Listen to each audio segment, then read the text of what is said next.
Assalamualaikum warahmatullahi wabarakatuh. Hari ini kami dari kelompok 8 akan membahas kasus pelanggaran etika dari PT Garuda Food dengan PT Dua Kelinci. Sebelumnya ada anggota kelompok 8 yang pertama ada Amelia Putri Oktaviani dengan NIM akhir 120, lalu Desi Suci Anggraini dengan NIM akhir 121, kemudian Ranindya Diva Sulistia dengan NIM akhir 122, dan saya sendiri Rima Nur Adila dengan NIM akhir 124.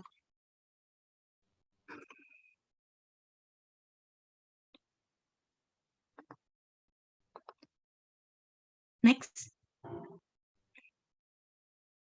Ya, baik yang pertama ada ringkasan kasusnya.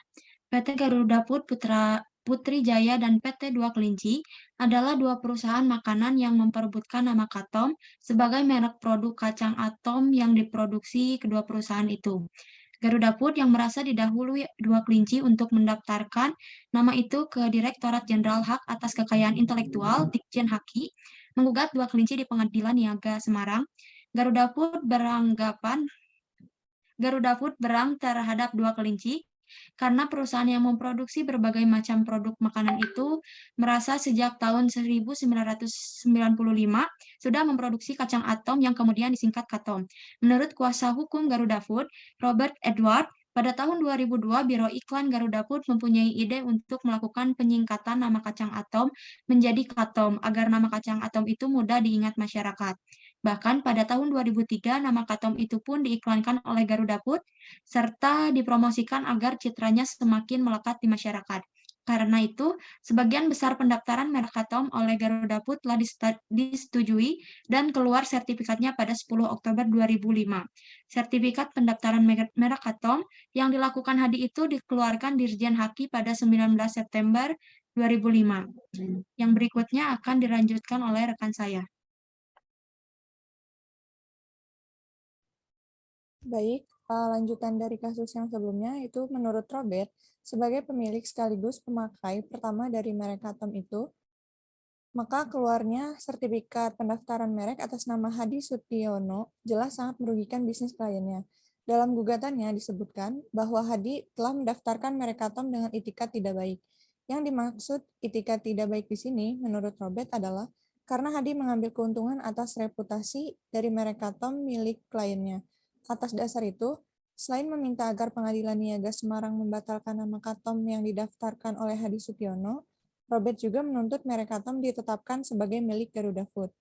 Seperti dituturkan Hadi, antara lain sejak tahun 1995, kliennya telah memproduksi kacang atom dan memasarkannya baik di dalam negeri maupun ke luar negeri dengan merek Atom.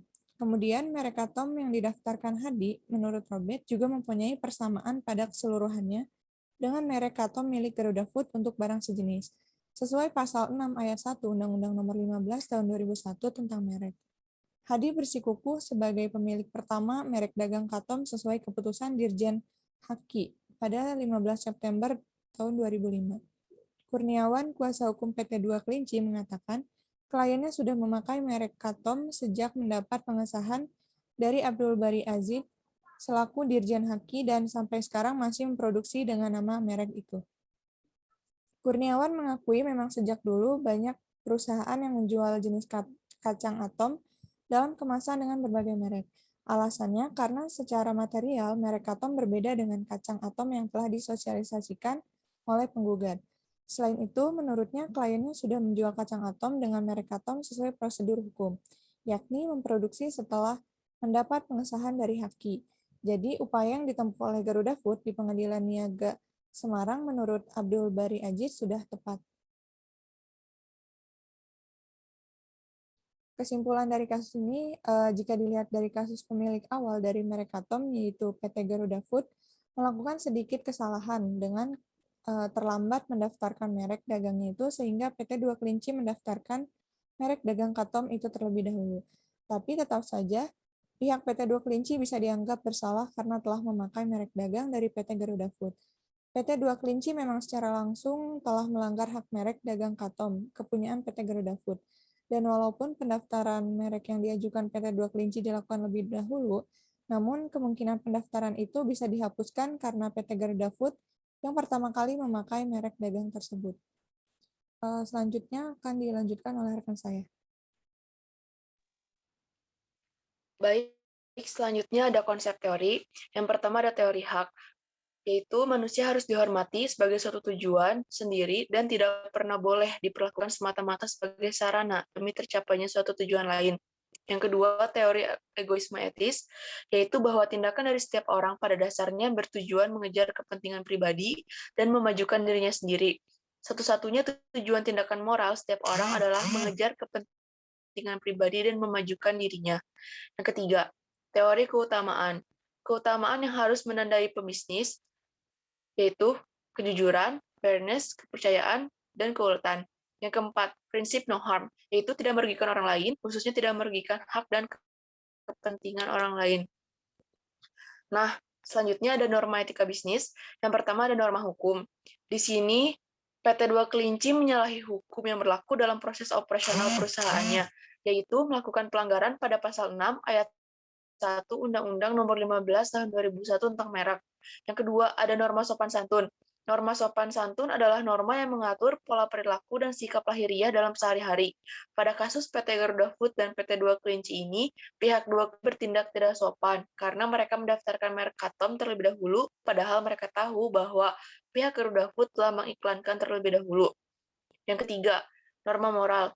Dengan adanya kasus ini, PT Garuda Food dan PT Dua Kelinci tidak menunjukkan sikap dan perilaku yang seharusnya adil dalam hal berbisnis. Selanjutnya akan dibacakan oleh rekan saya.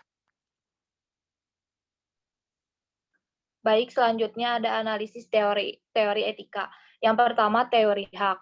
Dalam kasus ini, PT Garuda Food melakukan tindakan tidak etis karena lebih dulu melakukan promosi untuk produk Katom sebelum mendaftarkan mereknya. Sedangkan pihak PT Dua Kelinci melakukan tindakan tidak etis dengan mendaftarkan merek Katom, padahal PT Dua Kelinci sudah tahu bahwa PT Garuda Food sudah melakukan promosi pada merek Katom terlebih dahulu.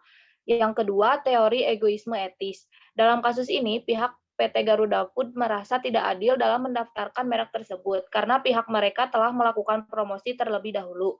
Sedangkan pihak PT Dua Kelinci juga merasa tidak adil dalam mendaftarkan merek tersebut karena pihak mereka sudah mendaftarkan merek Katom jauh lebih dulu daripada PT Garuda Food. Yang ketiga, teori keutamaan. Dalam kasus ini, kedua belah pihak, yaitu PT Garuda Food dan PT Dua Kelinci, kurang menerapkan teori keutamaan yang perlu ada dalam hal berbisnis, terutama berkaitan dengan fairness atau keadilan bagi para pelaku bisnis lainnya. Yang terakhir ada prinsip no harm. Dalam kasus ini, seharusnya kedua belah pihak, yaitu PT Garuda Food dan PT Dua Kelinci, tidak merugikan satu sama lain dan menghormati hak dan kepentingan masing-masing pihak. Sekian dari kelompok kami. Wassalamualaikum warahmatullahi wabarakatuh.